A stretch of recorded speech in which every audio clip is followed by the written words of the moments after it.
Kalau katanya Gramsci, ya intelektual itu ada dua jenis. Ada intelektual tradisional, ada intelektual organik.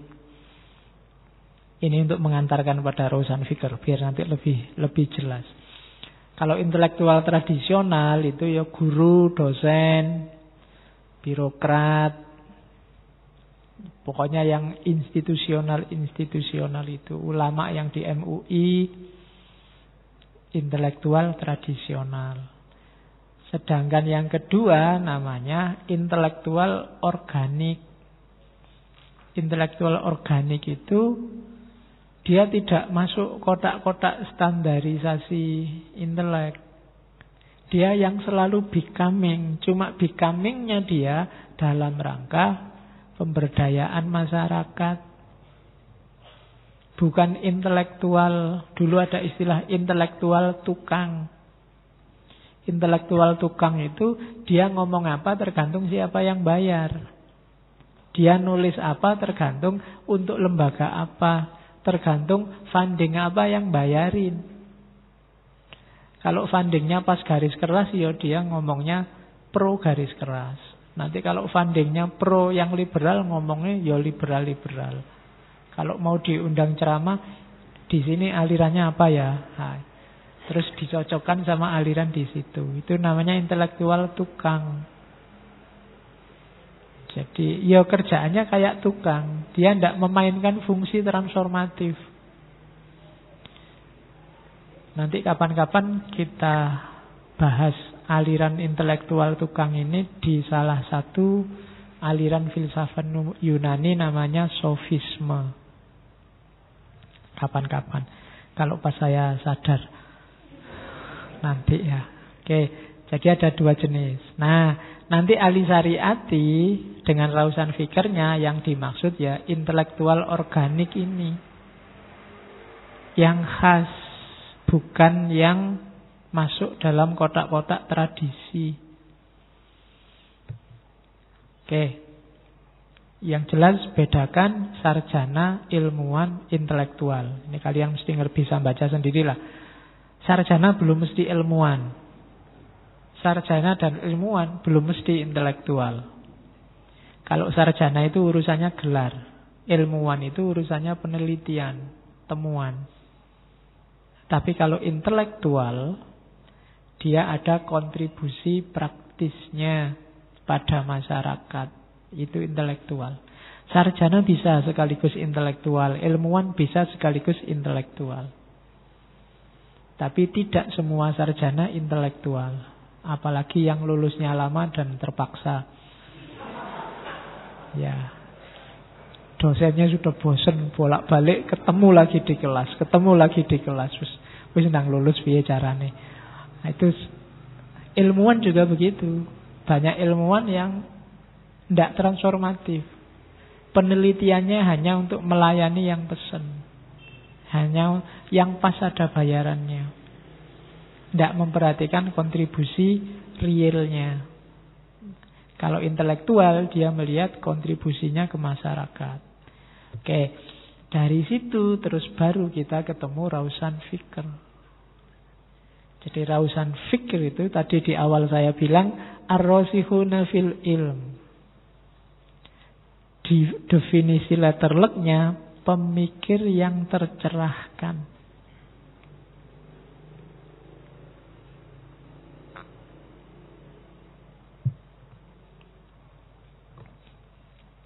Enlightened thinkers. Jadi tidak sekedar pemikir, dia juga tercerahkan.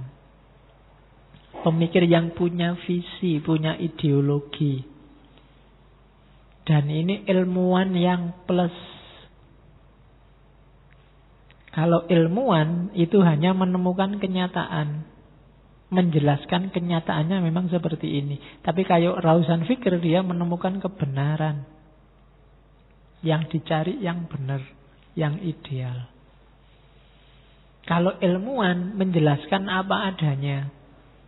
Yo, hidup ini memang plural. Yo, masyarakat itu memang dinamis, macam-macam. Itu ilmuwan, menjelaskan apa adanya. Tapi kalau rausan fikir ya tidak cuma menjelaskan. Terus mau ngapain kalau hidup ini plural? Apa yang harus kita lakukan kalau masyarakat ini berubah? Nah, itu rausan fikir. Tidak berhenti di teori.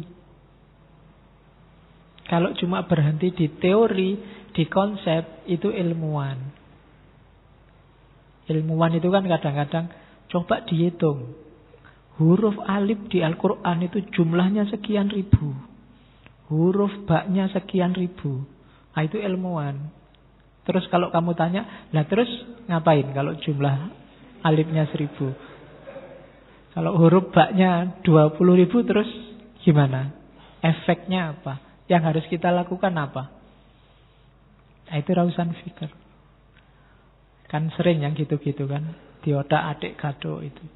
411 itu kalau dirangkai kayak bunyi Allah. Wah, kan gitu terusan. Lah ya, terus ngapain? Lah ya kan?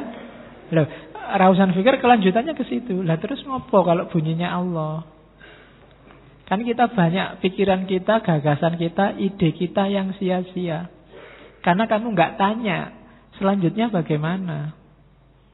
Iyalah seandainya itu benar. Terus apa yang ideal yang harus kita lakukan dalam rangka kebenaranmu itu tadi? Nah, itu namanya rausan fikir. Tidak berhenti di fakta, tidak berhenti di kenyataan, tidak berhenti di apa adanya begitu. Oke, ya kayak Masjid Jenderal Sudirman ini dikonsepkan sebagai masjid yang plural misalnya. Nah, terus ngapain? Kalau sudah plural. Ya kan? Loh, itu pertanyaan ini bisa menjengkelkan sekali loh. Ya kan? Ahok itu kafir. Kalau Ahok kafir terus mau apa? Ya kan? Mau dibunuh saja, mau kan harus jelas terusan. Klaimmu itu apa? Tahlil itu bid'ah misalnya. Terus mau ngapain? Kalau sudah bid'ah, mau dibubarkan, mau difatwa haram, apa diajak perang, apa yang tahlil terus dipukuli, apa yang kan harus jelas. Ya, jadi tidak berhenti di konsep, tidak berhenti di dalil. Barang siapa membaca Fatihah untuk mayit, Fatihahnya nggak nyampe. Lah terus ngapain kalau nggak nyampe? Apa terus kembali ke alamat? Apa terus kan harus jelas kelanjutannya apa? Kita sering mandek tengah-tengah, nggak jelas. Sehingga apa? Akhirnya cuma gegeran, kepala aja yang panas, nggak ada gerakannya. Selama ini kan isinya debat, menang-menangan dalam konsep. Itu yang dikritik syariati. Kita butuh rausan fikir. Rausan fikir itu cirinya 3. Sadar akan kondisi masyarakatnya, human conditionnya, sadar akan setting historis kehidupan. Setting historis itu masyarakat dipahami secara global. Kemudian masyarakatnya sendiri seperti apa, dan terus dia ikut merasa bertanggung jawab untuk melakukan perbaikan. Itu rausan fikir. Caranya melakukan perbaikan gimana? Tidak dengan diprovokasi, tapi diberdayakan, dipinterkan, dibangunkan masyarakat itu. Kalau hanya digiring sebelum mereka bangun, pada saatnya mereka akan meninggalkan kita. Seandainya ada yang giring yang lain yang menurut mereka lebih qualified. Kalau kita giring mereka sebelum mereka bangun, misalnya dengan bayaran 50.000, nanti kalau ada yang bayari 200.000, mereka akan meninggalkan kita. Maka menggerakkan masyarakat itu satu-satunya jalan adalah biarkan mereka sendiri yang sadar dan milih untuk bergerak. Itu strateginya rausan fikir. Ideologisasi namanya. Bangunlah ideologi untuk masyarakat. Biarkan mereka bangun dan sadar bahwa mereka harus merubah nasib. Jangan dimobilisasi tiba-tiba. Kenapa kok ikut-ikutan? Ya karena diperintah Ustadz A, Ustadz B. Dia sendiri nggak paham, nggak tahu ya. Pokoknya ustadznya bilang gitu ya. Nanti kalau ada ustadz yang lain yang lebih levelnya lebih tinggi, ya yang diikuti yang itu. Sebelum mereka sendiri sadar. Jadi Rausan Fikr ini memiliki tanggung jawab sosial dan strateginya bukan mobilisasi massa, tapi membangun kesadaran diri masyarakat. Maka meskipun ahli syariat tidak ada, sudah meninggal, tapi karena dia berhasil membangunkan masyarakat Iran, ya berlanjut perjuangannya. Tidak mandek dengan mandeknya tokohnya. Oke. Nah, ini yang dilakukan oleh seorang Rausan Fikr. Yang pertama, menentukan sebab-sebab keterbelakangan masyarakat dan sebab kemandekan dan kebobrokan rakyat. Masyarakat maksudnya. Jadi Rausan Fikr itu dia bisa membaca fenomena, menganalisis ini masyarakatku ini akar permasalahannya di mana. Masyarakatku ini sakit mata, apa sakit telinga, apa sakit hidungnya, pilek, apa sakit hatinya. Kalau sudah jelas penyakitnya, kan nyari obatnya tepat. Kalau masyarakatnya sakit telinga, ya cari obat telinga. Kalau masyarakatnya sakit mata, cari obat mata. Biar tidak keliru. Hari ini banyak orang yang ngasih obat sakarepe dhewe. Masyarakatnya sakit telinga, dikasih obat mata. Mata tidak kena apa-apa, diucek-ucek pakai obat tetes mata. Akhirnya telinganya nggak sembuh, matanya ikut sakit. Kan itu yang terjadi hari ini. Tidak ada angin, tidak ada hujan, sekarang nambah penyakit. Kenapa? Obat yang dikasih salah. Karena apa? Karena ilmuwannya, ulamanya, itu kan tidak transformatif. Mereka tidak mikir perubahan masyarakat. Yang dipikir kepentingannya sendiri. Dia tidak mikir transformasi. Gimana sih umat Islam ini kok mundur, kuncinya di mana? Penyakitnya apa? Sakitnya di bagian mana tubuhnya? Perlu ada amputasi apa enggak? Kan itu. Tidak ujuk-ujuk amputasi. Nanti sakit pilek dibawain gergaji ini, diamputasi kakinya ini. Ya kacau. Jadi, dan Rausan Fikr bisa membaca. Masyarakatku ini problem utamanya kemiskinannya, ataukah keimanannya yang tidak terlalu kuat, ataukah apanya, pemimpinnya yang tidak ada yang bagus, ataukah apanya. Ini Rausan Fikr bisa membaca. Kalau sudah jelas penyakitnya, baru ngasih resep. Oke, yang pertama. Kemampuan kedua seorang Rausan Fikr adalah dia bisa membangunkan masyarakat yang tertidur. Jadi dia bisa mendidik masyarakat.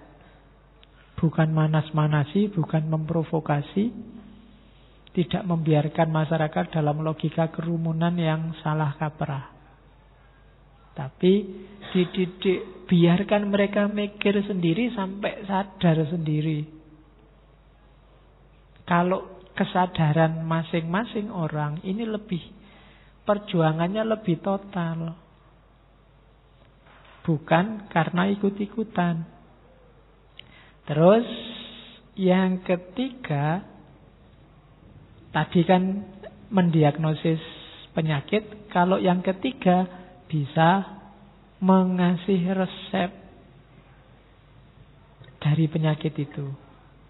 tadi penyakitnya apa, dia bisa. Oh, kalau problemnya kemiskinan berarti yang digarap ekonominya. Gimana caranya masyarakat ini ekonominya meningkat. Itu rausan fikr. Terus yang keempat, dia bisa mendiagnosis dengan tepat sama penderitaannya apa. Selain penyakitnya yang dirasakan apa oleh masyarakat, kemudian bisa menemukan relasi-relasi antara dunia sosial, dunia budaya, dunia politik dengan penyakit tadi. Jadi, oh ini ekonomi penyakitnya. Yang bikin ekonominya sakit karena pemerintahnya, pemerataannya kurang. Yang bikin pemerataannya kurang itu karena ininya. Maka ini harus dibeginiin. Itu rausan fikir. Jadi ulama, pemikir yang tercerahkan. Dan yang terakhir, bisa melakukan transformasi. Masyarakat disadarkan, terus menginisiasi gerakan bersama untuk terjadinya transformasi, perubahan sosial bareng-bareng. Itu rausan fikir. Oke, biasanya katanya Syariati, seorang rausan fik akan lahir kalau ada kondisi semacam ini. Yang pertama apa? Ada gap antara kaum terpelajar dan rakyat jelata. Ketika yang elit semakin elit, jauh sekali sama rakyatnya, itu biasanya nanti akan muncul seorang ilmuwan yang memang tercerahkan. Jadi jangan khawatir. Yo, Allah sendiri kan berjanji setiap sekian akan muncul seorang pembaharu, seorang rausan fikr. Jadi hari ini kan kita lihat banyak fenomena orang pinter yang justru menyusahkan rakyat dengan kepinterannya. Semakin jauh dari yang diomongkan tokoh-tokoh politik itu, rasanya kok semakin lama semakin gak nyambung sama hidup kita sehari-hari. Kalau sudah begitu, semakin akut, pada saatnya akan lahir seorang rausan fikr. Kemudian clash antara kelompok intelektual dengan ulama. Kiai sama ilmuwan gegeran. Semakin sengit dengan kepentingannya sendiri-sendiri. Kebingungan semakin banyak muncul. Lebih tinggi ini daripada yang tadi kaum terpelajar sama rakyat. Karena rakyat ini biasanya merasa aku ndak pinter, ya wis mereka sing pinter. Tapi begitu ulama sama intelek ini clash, biasanya pembingungannya semakin dahsyat. Itu yang banyak kita rasakan hari-hari ini.